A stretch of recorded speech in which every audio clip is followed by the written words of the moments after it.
Hello കൂട്ടുകാരെ, ഇന്ന് നമുക്ക് ഹെൽത്തി ആയിട്ടുള്ളൊരു ചീരത്തോരൻ വെച്ചാലോ? ഏതാണ്ട് മുട്ടച്ചീര എന്ന് പറയും. നമ്മൾ ഈ പാലയിലൊക്കെ ഒരുപാടുണ്ട് കേട്ടോ. അപ്പോൾ ഞാനും എൻ്റെ അപ്പയും കൂടി രാവിലെ ഇറങ്ങിയപ്പം ഞങ്ങൾക്ക് കുറേ ചീര കിട്ടി. അന്ന് ഇന്നൊരു തോരൻ വെച്ചേക്കാൻ ഓർത്തു. അങ്ങനെ തപ്പി ചെന്നപ്പോഴത്തേക്കും കുറച്ച് ചീര കിട്ടി. നമുക്ക് അത്യാവശ്യം കറി വയ്ക്കാനായിട്ടുള്ളതെല്ലാം ആയി. അങ്ങനെ ഞങ്ങളത് പറിച്ചെടുത്തു കേട്ടോ. ചുമ്മാ കളയുന്നത് നല്ലതല്ലേ, ഹെൽത്തിയാണ്. അങ്ങനെ ഞാനത് കഴുകി വാരിയെടുത്തു.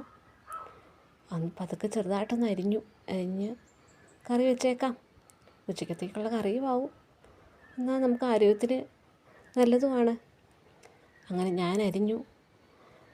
പെട്ടെന്ന് തന്നെ ഞങ്ങളത് അടുപ്പിലേക്ക് വെക്കാനും തീരുമാനിച്ചു. പെട്ടെന്നൊരു ചട്ടി എടുത്തു, കുറച്ച് സബോളയൊക്കെ ഇട്ട് അരിഞ്ഞ്. വലിയ ഡിഷൊന്നുമല്ല, എന്നാൽ ചെറിയൊരു ഡിഷ്, നമുക്കൊരു ചോറിന് പെട്ടെന്ന് കൂട്ടാൻ പറ്റുന്ന ഒരു തോരൻ. അങ്ങനെ ഞങ്ങൾ തോരൻ റെഡിയാക്കി. ഇച്ചിരി തേങ്ങയൊക്കെ ഇട്ട്, നല്ലപോലെ തേങ്ങ ഇടുവാണെങ്കിൽ ടേസ്റ്റ് ഇച്ചിരി കൂടും കേട്ടോ. അങ്ങനെ ഞങ്ങളിട്ടു.